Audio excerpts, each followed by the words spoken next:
Daawwattootaaf dhaggeeffattoota sagalee Ameerikaa nagaan keenya sinagaa wattamooltan kun sagalee Ameerikaa raadiyoo akkasumas televiziyoona saatalaaytii Itiyooosaatiin Waashingtan DC irraa kallattiin kadarbu sagantaa afaan Oromooti guyyaan har'aa Kamis fulbaana 30 bara 2021 akka lakkoofsa Itoophiyaatti immoo fulbaana 20 bara 2014 keessummeessituun keessan har'aa Tuujubee Horaati.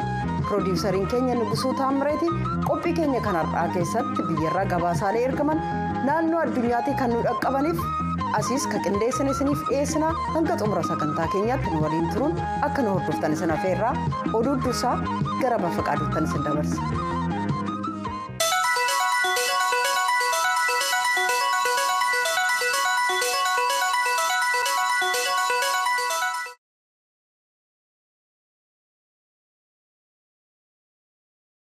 Ashama akka mul'atan oduuwwan har'aaf qabnu kunooti. Itoophiyaan aangaa'onni dhaabbata tokkummaa mootummootaa 7 sa'aatii 72 keessatti biyyattii keessaa akka bahan murteessuu ishee ministeerri dhimma alaa Itoophiyaa beeksisee jira. Dubbii himaa ministeerichaa ibsa har'a baasaniin Itoophiyaatti itti gaafatamaa waajjira kan dhaabbata gargaarsa daa'immanii yookaan UNICEF fi kan dhimma gargaarsa namoomaa jaarmiyichaa itti gaafatamaa garee kan waajjira qindeessaa dhimma mirga namoomaa jaarmiyichaa dabalatee namootaan 7 irratti dhimma Itoophiyaa keessatti harka galfataniiru jechuudhaan mootummaan murtoo persona non grata yookiin namootaan fudhatama hin qabne jedhu irratti dabarsuusaa beeksiseera. Amma oduun kun tamsaa'etti dhimma kana ilaalchisee tokkummaa mootummoota gamtoomanii irraas ta'ee dhaabbattoota isaa irraa ibsa kenname argachuu hin dandeenye. Bulchiinsa mootummaa Itoophiyaa keessatti naannoo 11ffaa hundeessuudhaaf sirni filannoo uummattoota lixa kibba Itoophiyaa guyyaa har'aa taasifamuu isaa gabaasaan VOA Yoonaataan Zabidiyoos Boongaarraa gabaaseera. Filannichi zoonii 5 fi aanaa addaa tokko keessatti kan taasifame yommuu ta'u naannoo uummattoota kibbaa keessatti filannoon federaalaa marsaan 6ffaan bakka itti hin taasifamin hafettis filannoon taasifamuu isaa gabaasa kana irraa beekuun danda'ameera. Karaa biraatiin mootummaan naannoo Sidaamaa mootummaa haaraa hundeessuudhaan obbo Dastaa Leendamoo pirezidaantii naannichaa taasisee muuduun isaa beekameera. Caffeen mootummaa naannoo Amaaraa pirezidaantii haaraa filachuudhaan miseensota kaabinee isaa muudeera. Gabaasni Asteer Misgaanaaw Bahar Daar irraa VOA'dhaaf qindeessite akka jedhetti Dr. Yiliqaal Kaffaale pirezidaantii naannichaa duraanii obbo Aganyoo Tashaagari bakka bu'uudhaan pirezidaantii naannichaa ta'anii muudamaniiru. Pirezidaantichi kaabinee isaanii keessattis miseensota paartii mormitootaa 2 muuduun isaanii gabaasameera. Akkuma kanaan paartii mormitoota sochii biyyoolessaa Amaaraa Abin irraa obbo Xaahir Mahammad itti gaafatama biiroo aadaa fi tuurizimii ta'anii yommuu muudaman paartii sochii uummata dimokiraatawaa Amaaraa irraa obbo Tasfaahuun Alemne daayirikteera eegumsa naannoo ta'anii muudamaniiru. Tigraay keessatti namoonni miiliyoonii 5 ol ta'an balaa beelaa cimaa ta'eef saaxilamuu isaanii daayirikteerri eegumsa fayyaa addunyaa Dr. Tewodiroos Adhaanoom ibsaniiru. Dr. Tewodiroos har'a fuula tiwutarii isaanii irratti akka ibsanitti babal'insa beelaatiin wal qabatee dhukkuboonni adda addaa uumamuu akka danda'an himanii rakkina kana hanqisuudhaaf midhaan nyaataa, qorichi, boba'aadhaa fi qarshii dabalatee gargaarsi namoomaa atattamaan daanqaa malee akka Tigraayin seenuu danda'u gaafataniiru. Kun sagalee Ameerikaati. Biyyi Kaanaadaa yeroo jalqabaatii fi guyyaan dhugaa fi araaraa akka kabajamu murteessiteetti. Guyyaan kun akka yaadatamu kan murtaa'e seenaa biyyattii keessatti bara 1831 hanga bara 1998 namootaan ganamaa kaasee lafa biyya sanaa irra turan warra Hindootaa saba biraatii wajjin walitti makuudhaaf jedhame. Ijoolleen isaanii manootaan barumsaa bakka jireenyaa keessatti akka dirqiidhaan baratan taasifame ijoolleewwan hedduun miidhaan isaan irra ga'eera. Bara sana keessatti ijoolleewwan 100,000 fi 50,000 manootaan barumsaa waldaalee kiristaanaa adda addaatiin gaggeeffaman akka galan taasifame ijoolleewwan hedduun hiriirsa qaamaatii fi okkora saalaa akkasumas dhabiinsa nyaata gahaa fi ilaalcha gadaantummaatiif saaxilamanii turan. Gocha kanaan ijoolleen 4,000 ol akka du'an yommuu amanamu yaadannoon amma qophaa'e kun warreen du'anii fi warra lubbuudhaan rakkina sanarraa hafanii yaadachuudhaaf jedhameera. Hordoftoota keenya oduun har'aaf qabnu kanuma sagantaa keenya hafanii nu wajjiniin tura.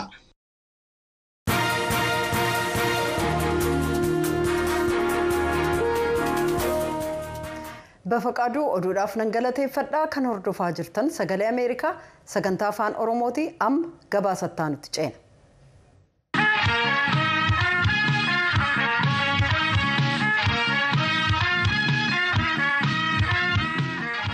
filannoo marsaa ja'affaa Itoophiyaa keessatti taasifameen paartiin badhaadhinaa sagalee mootummaa isaa hundeessuu danda'u argatee jira jechuudhaan boordiin filannoo biyyoolessaa beekamtii kennuufiin isaanii yaadatama.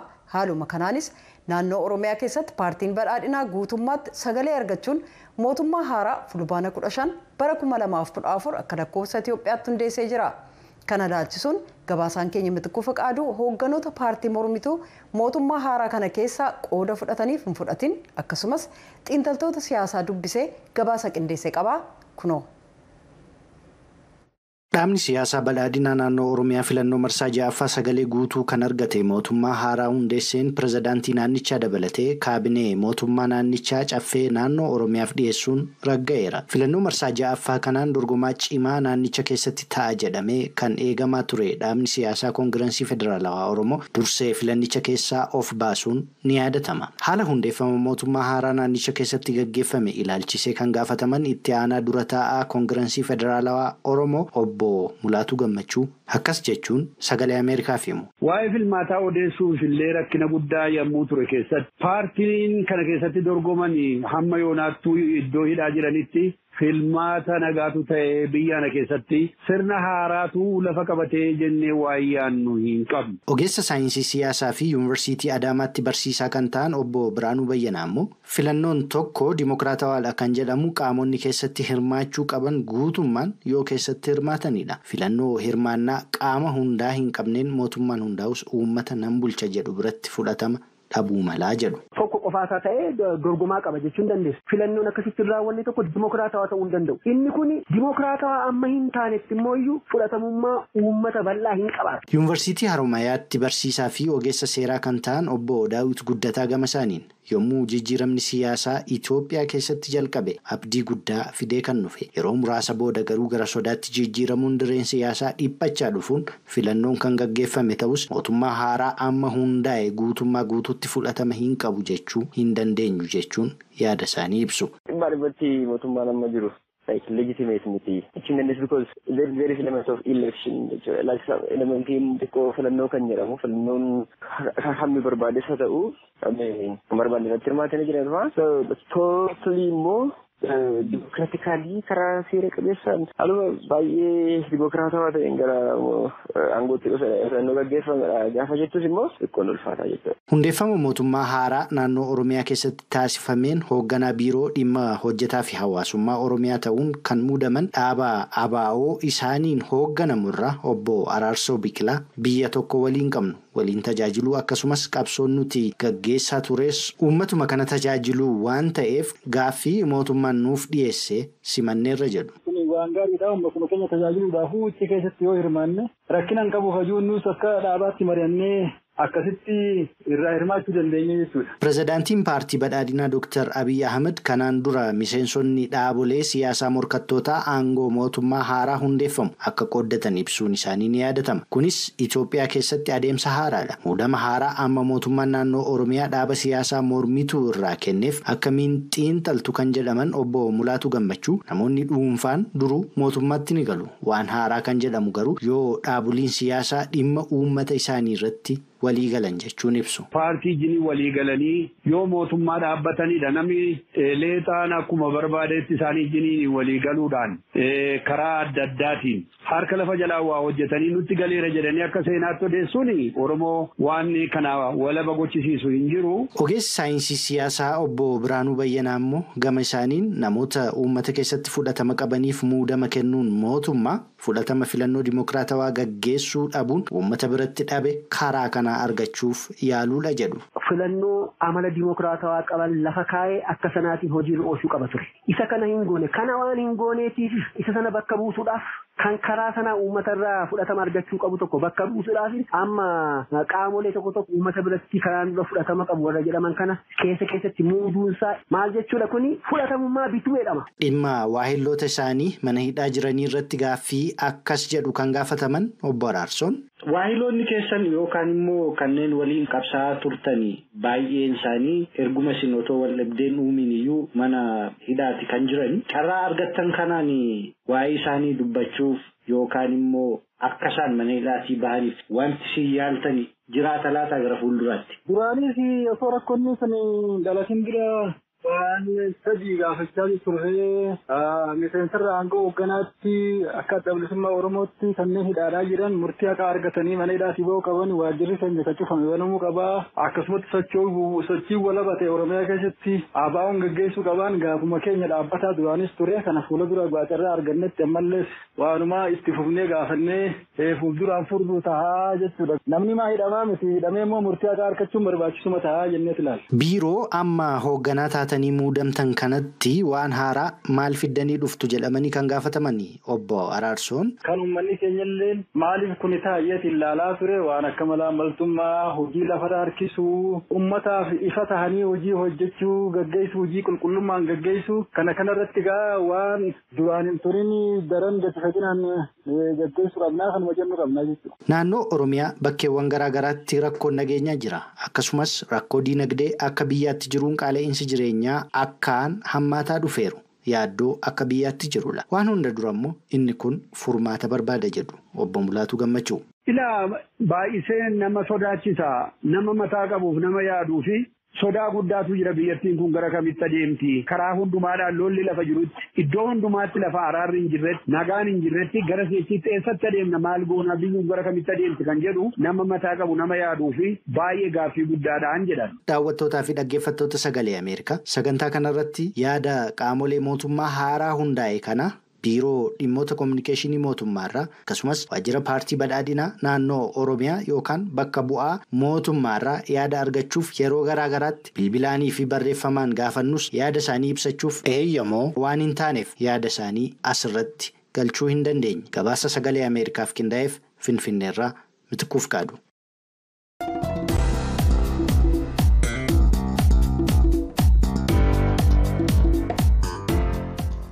Bara 2050tti gaasiin kaarboon daayi'oksaayiid jedhamu gara qilleensaatti gadhiisamuu dhabamsiisuuf kan gargaaru teeknooloojii haaraa hedduun achi as ba'aa jiran yoo ta'u martinuu investimentii kan isaan barbaachisu ta'uun ibsamee jira. Mootummoonni naannoo addunyaa jiran akkaataa teessuma lafa isaaniif maallaqa hagamii baasuun akka irra jiraatu murteessuu qabu jedhameera. Maariyaam Adiyaaloo gabaasee jaallanne dhiyeessa. Baatii fulbaana keessa kaampaaniileen enerjii hangi tokko faalama qilleensaa dhabamsiisuuf carraaqan tarkaanfii guddaa fudhatan ayyaaneffatanii jiran. Ayislaand keessatti kaampaaniileen 2 qilleensa faalamaa kaarboon daayi'oksaayiid jedhamu kallattiin to'achuu fi biqiltuuwwan jiran lafa kaa'an qabaachuuf labsan. Kaampaaniilee kanaaf gargaaraa bu'uursaa fi gaggeessaa akkasumas qilleensa kan ilaaleen kan hojjetan Jaan Murzaabachar akka jedhanitti with a capacity of 4,000 tons of CO2 that are captured. Waggaan qilleensa faalamaa kaarboon daayi'oksaayiid jedhamu toonii 4,000 qilleensa keessaa qulqulleessuun dandeettii ajaa'ibsiisaadha. Sana booda michoota hojii keenyaa akka ta'an kaarb fiks jedhamanitti qilleensa faalamaa kana itti laannee lafa jalatti akka dhangalaasan goonaa jedhan. Sana booda lafa keessatti gara albuudaatti achiis gara dhagaatti jijjiirama jedhan. Kallattiidhaan qilleensa faalamaa qabuun dandeettii guddaa haaraa kan carraan enerjii qabu hedduu keessaa tokko ta'a. Malli kanaaf gargaaru tokko kan fusion jedhamu madda enerjii qilleensa faalamaa irraa qulqullaa'e. Qajeelfamni walfakkaataan humna lafaa fi aduun qaban irratti hirkachuun gaggeeffama. Faransaay keessatti yaaliin bifa kanaan hojiirra oole guddaan maagneetii guddaa kan of keessaa qabu piroojeektii qorannoo fi ogummaa injineerummaan gaggeeffamudha. Kunis tarkaanfii guddaa ta'uun ibsamee jira. Madda elektirikaa qulqulluu ta'es argamsiise. Gurmuun enerjii haaraa maddisiisu ka gaggeesse Ether jedhamuuf dubbi himaa ka ta'an Labaan Kovalens akka jedhanitti maaltu dura hojjetamuu qabaa ka jedhu qofaatu murteessaadha jedhu. Ether is expected to cost 20 billion euros, give or take, for construction. Ether maallaqa Awurooppaa kan yuuroo jedhamu biiliyoona 20 akka isa barbaachisu eegaa jira. Kunis hojii ijaarsaaf kan ooludha. Yeroo ammaa Awurooppaan guyyaatti yuuroo biiliyoona 1 boba'aa irraa argataa jirti. Kanaaf waggaaf kan ta'u torban 3 maallaqa baasaa jirti jechuun ni danda'amaa jedhan. Gara jalqaba waggaa kanaatti dhaabbati enerjii addunyaa mootummoonni waa'ee jijjiirama qilleensaa waadaa seenanii akka turan akeekkachiise. Bara 2050tti enerjii kan qilleensa faalamaa kaarboon daayoksaayiid jedhamurraa guutummaatti dhabamsiisuuf waan barbaachisuutu nu ankaakeere gaaffii jedhu kaasise. United Kingdom keessa ka jiru University Cambridge keessatti Profeesara waa'ee imaammata jijjiirama qilleensaa akka ta'an akkasumas United States keessa ka jiru University Harvard keessatti qorattuu ka ta'an Laura Diaz Anadon akka jedhanitti kaayyoon inni jalqabaa diinagdee addunyaa kan gama qilleensa faalamaan argamu dhabamsiisuudha. Kunis elektiriikaa fi enerjii qulqulluu ta'een gargaaramuun ta'aa jedhaniiru. Humna elektiriikaa maddisaa qulqulluun taane aara qilleensa faalan hanqisuu hin dandeenyu jechuudha. Kanaaf qiyyaafata duraa ta'uu kan qabu madda enerjii yookaan madda humnaa waan qilleensa faalan irraa walaba ta'e gochuu. Kana jechuunis madda enerjii lafa kuusaa fi teeknooloojii humna qabatamaa maddisiisan argachuun akkaan barbaachisaa ta'ee jedhan. Innis kan soolaarii yookaan maddisaa aduu kan ta'ee fi madda enerjii qilleensa bubbisurraa argamanidha. Isaan kun ammaaf caasaa madda enerjii jiran keessatti ariitiin addunyaa dhuunfataa jiran. Gatiin baasisanis salphaadha. Kanaaf jecha madda enerjii faalamarraa walaba ta'e argachuuf carraa tokko ta'anii jiru jedhaniiru. Fakkeenyaaf yeroo ammaa kana baatirii gatii giddugaleessa gaafatan yookaan guddaa ta'an kanneen humna elektiriikaa biyyoonni adda addaa yeroo baatii qorraa kuusuuf barbaadan qabaachuun dandeessu. Kanaaf enerjii jiran yeroo dheeraaf kuusanii tursuu isa jedhu ilaalaa jirra. Teknooloojii haaraa barbaachuu qabna. Kanaaf jecha waan haayidiroojinii jedhamu enerjii kuusuuf itti gargaaramuu ka jedhu carraa guddaa jiraa jedhan. Walga'iin jijjiirama qilleensaa irratti dubbatu kan tokkummaa mootummootaa kan bara keessa jirru jechuun 2021 baatii sadaasa fuullee keenyaa Glasgow Scotland keessatti gaggeeffamuuf jira.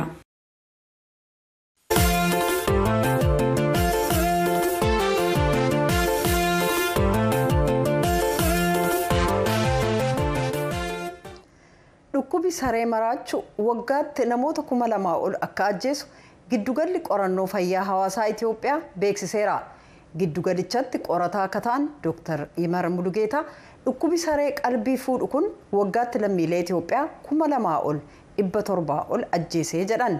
Dhukkuba kanaan Itoophiyaan Afriikaarraa sadarkaa lammataarra jiraachuu himanii kanaafis namni hubannoo dhabuudhaa jedhaniiru. Ministeerri qonnaas dhibee kana to'achuuf hojjetaan jira jedha. Galmoo daawwitu gabaase. Dhaabbanni fayyaa mootummoota gamtoomanii akka beeksisetti dhibeen saree maraachuu biyyoota 150 keessatti argama. Kanneen keessaa Itoophiyaan ishee hangafaa yoo taatu akka giddugalli qorannoo fayyaa hawaasaa Itoophiyaa gulalee jiru jedhutti lammiileen biyyattii 2,700 ol waggaatti dhibee kanaan du'u. የእብድ ውሻ በሽታ ማለት Dr. Imar Mulugeetaa dhaabbatichatti qorataadha. ስለዚህ በሽታውን ዲፋይን ስናደርግ በጣም ፋታል ወይም ገዳይ dhibeen kun egaa dhibee nama qabnaan nama ajjeesudha. Kana kan adda godhu al takka nama mallattoo sirratti agarsiisuu jalqabnaan fayyuun hin danda'amu. Lammii ammoo saree qofa osoo hin taane bineensota bosonaa akka yeeyyii simbira halkaniifaas qabee ajjeesuu danda'a. ሌሎች እንስሳትንም የሚያጠቃ Dr. Imar dhibeen kun ka ajjeesa jedhame ol ajjeesaa jira jedhu Itoophiyaa keessatti. አሁን ኢስቲሜት ስናደርግ 2,700 እንደሚሞት ነው። Amma egaa namoota 2,700 waggaatti du'a. Akka ogeessaatti yoon ilaalu wanni kun xiqqaadha. Maaliif kan gabaasa kana keessatti nammatamne hedduutu jiru. Rakkoon kun hubannoo dhabuun baay'inaan waan jiruuf hin gabaafamu. Kunis dhibeen kun hammaataa ta'uu isaa nu hubachiisa. Akka irrattis xiyyeeffannuuf. Giddugalli qorannoo fayyaa hawaasaa kan Itoophiyaa akka jedhutti dhibeen kun ganna keessa baay'ata. Guutuu biyyattiitti mul'atus kan inni irraa argamu Tigraay fi Amaaraa keessattis jedha. በነገራችን ላይ የውሻ እብደት በሽታ ወይ ደግሞ ረቢስ የምንለው በእንግሊዘኛው የሕክምና የሌለው በሽታ መካከል አንዱ ነው። Dr. Sisaay Geetaachoo ministeera qonnaatti direektara qorannoo fayyaa beeladaa fi namaati. dhibeen kun bineensota manaa hedduu akka miidhu kunis beeladootaaf qorsi akka hin jirreeman keessumaa horii kaan irratti mul'atee jennaan qorichi fayyisu tasuma akka hin jirredha kan isaan dubbatan. ይሁን እንጂ በእንስሳቱ ላይ ከወሰደን ምንም ሕክምና የሚታወቅ ሕክምና በቶሎ ቢታወቅ ራሱ የለም. Tamsaasa dhibee kanaa to'achuuf amma laaboraatoorii 3 qofaatu Itoophiyaa keessa jira. Dabalatas magaalota Hawaasaa fi Naqamteetti haarawii banamus giddugalli talaallii oomishu tokko qofaan jiraachuun garuu yaaddoodha. ነርቭ ቲሹ ቫክሲን ተብሎ ኦልሞስት እዚህ ጋር ይመረታል. ነርቭ ቲሹ ቫክሲን kan jedhan asitti talaalliin oomishnu ni jira. Oomishni achi manneen yaalaa mootummaa nu harkaa fudhatan jiru. Garuu biyya guutuuf kan oomishnu caalaa waan ta'eef fedhii jiru guutuu hin dandeenyu. Inni lammataa seel kaalchar vaaksiin jedhama. Baay'ee mijataadha. Daa'immaniif ijoolleef talaallii fooyya'aa ta'edha.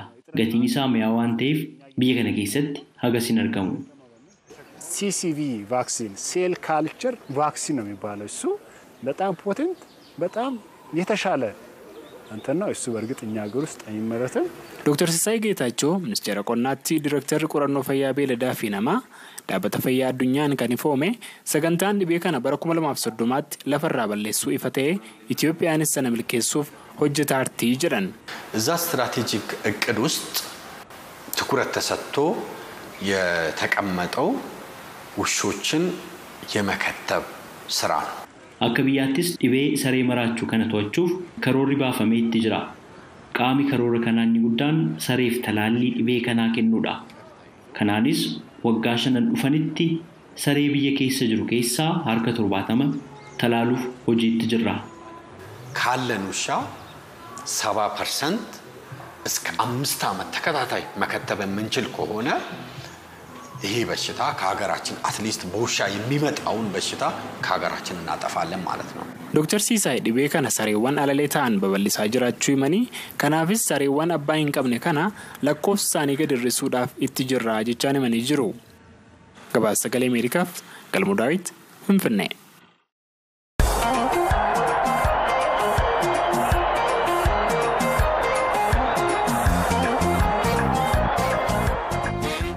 gara gabaasa ittaanutti naaceen immoo pirezidaantiin yuunaayitid isteetsi joo baayiden gumii waliigalaa tokkummaa mootummootaa cinatti walgahii dhimma covid-19 irratti fuulleffate gama viidiyoon geggeessuudhaan hoogganoonni addunyaa martinuu arjoomtonni hawaasi siiviliif dhaaboliin kan mootummaa hin ta'in akkasumas industiriiwwan xumura bara 2022tti vaayirasii kana dhabamsiisuuf akka wal ta'an waamicha dabarsanii jiru. Talaallii Pfizer irratti dabalata doozii biliyoona tokkollee kagumaachan ta'uu ibsaniiru gabaasa ergame jaallannee dhiyeessa.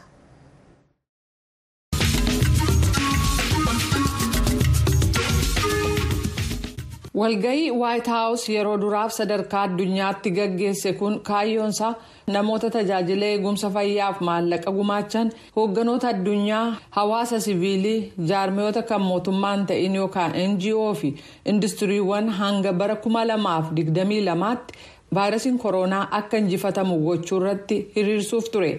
Pireezidaant Baayiden tallaalii dhukkuba COVID-19 ittisuu fi maqaa Pfizer jedhamuun beekaman miliyoona 500 Yuunaayitid Isteetsi dabalaan kan kennitu ta'uu beeksisan.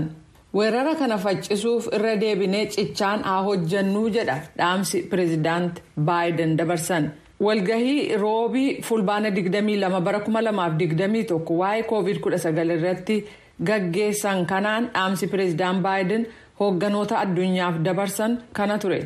Kana malees tallaalii gosa Pfizer jedhamu miliyoona 500 dabalataan kennuuf akka jiran ibsanii kunis isaan maandura waadaa seename waliin biliyoona 1.1 geessisaa jedhaniiru. For every one shot we've administered to date in America, we have now committed to do 3 shots. Yeroo ammaa Ameerikaa keessatti tallaalii tokko nama tokkoof yeroo waraannu addunyaa iddoo biraaf immoo tallaalii 3 erguuf waadaa seennee jirraa jedhaniiru Baayiden. Kan kennuuf waadaa seename tallaaliiwwan kun yoom akka ergaman hin ibsamin jira. Kan duraan kennuuf pireezidaant Baayiden baatii waxabajjii darbe waadaa seenan miliyoona 500 keessaa miliyoonni 200 dhuma waggaa kanaa jechuun baatii 3 booda kan ergamu yoo ta'u inni hafe miliyoonni 3 immoo walakkeessa waggaa dhufu kan bara 2022 kan ergamu ta'uun beekamee jira. Tallaaliiwwan kun addunyaa irratti namni argatee akka waraannatu gochuuf kan oolu doolaara miliyoona 700 fi miliyoona 50 dabalataan kan kennan ta'uu kan ibsan pireezidaanti Baayiden doolaara biliyoona 1.4 immoo faca'ina dhukkuba COVID-19 ittisuuf akkasumas du'a sababaa dhukkuba kanaan dhaqqabu hanqisuuf akka oolutti kenninaa jedhan. Jaarmiyaan doktoroota daangaa nuggurre jedhamuuf gorsituu gameettii waa'ee tallaalii kata'an Kate Elders gama Skype'n akka ibsanitti. Donations are done at the discretion of the donor. There's very little accountability. Gargaarsi kennamu akkuma abbaan gargaarsicha kennuu walaba ta'ee murteessetti ta'a. Gargaarsa kana iddoo barbaadametti erguu keessatti itti gaafatamni jiru xiqqoodha. Tallaalii COVID-19 ittisu kan akkuma Ameerikaa kana biyyoonni dureeyyiin miliyoona 100 kennuuf ennaa waadaa seenan argaa turre. Biyyoonni Awurooppaa keessaas akkasuma garuu haga ammaatti tallaaliin iddoo barbaadamee ga'uuf hojiin hojjetamu dadhabaadha. Kanaaf iddoo barbaadametti namoonni tallaalii kana akka argatan gochuun ammuma akka ta'u barbaannaa jedhaniiru. Hoogganoonni addunyaa hanqina oksijiinii kan namoota dhukkuba COVID-19 qabamaniif barbaachisu akkasumas uummanni of eeggannoof jecha waan itti fayyadaman mara kan ilaaleen hanqina jiru akka guutaniif gaafatan pireezidaant Baayiden. Dhimma biraa ijoon dhukkuboota gara fuula duraatti dhufuu malan ittisuuf qophaa'uu ka jedhu ture. Maallaqni weerara dursanii qophaa'uuf oolu baankii addunyaa keessatti walitti qabuun akka danda'amuuf United States gaafattee jirti. Itti aantuu pireezidaantii United States Kamala Harris akka jedhanitti. We, the United States, are prepared to contribute at least $250 million. Nuti warri United States yoo xiqqaate doolaara miliyoona 200 fi miliyoona 50 gumaachuun hojiin maallaqa walitti qabuu kun akka jalqabamu gochuuf qophoofnee jirra. Kana malees Koongirasa United States biraa doolaara miliyoona 800 fi miliyoona 50 dabalataan akka nuu kennan gaafannee jirraa jedhan. Jaarmiyaan fayyaa addunyaa biyyoonni dureeyyiin tallaalii irraa hafe biyyoota uummata isaaniif tallaalii kennan dhabaniif akka arjooman gaafatuyyuu United States lammiiwwan ishee umrii dheeraa qabanii fi kanneen dhukkuba adda addaan dursee qabamanii turaniif warri tallaalii duraan waraannatan kan daran jabeessu yookaan booster jedhamu dabalataan akka waraannatan gochuuf karoorfachuun ishee qeeqamaa jira. Bulchiinsi Baayiden tallaalii dabalataa booster jedhamu kennuuf akkasumas addunyaa gama tallaaluun gargaaruu ni dandeenyaa jedha. Maraafuu kaayyoon kun hundumtuu fiixaan kan ba'u dandeettii jabaa kaampaaniileen tallaalii oomishan qaban irratti jedha. Itti gaafatamtuun pireesii kan White House Jen Psaki raadiyoo sagalee Ameerikaaf akka ibsanitti bulchiinsi United States deemsi kun suuta tirata jedhee eegaa jira.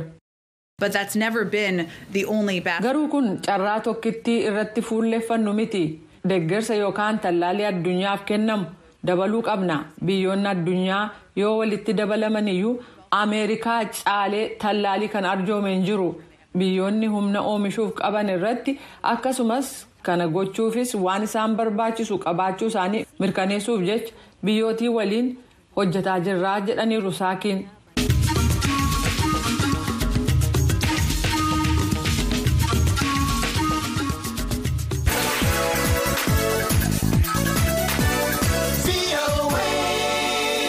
Daawwattootaaf dhaggeeffattoota keenyaa sagalee Ameerikaa sagantaa afaan Oromoo galgala keessaa sa'a lamaa walakkaa jalqabee haga sa'a 3tti teessoo keenya saatalaayitii Itiyoosaat kan armaa gadii irratti nu argachuu dandeessu.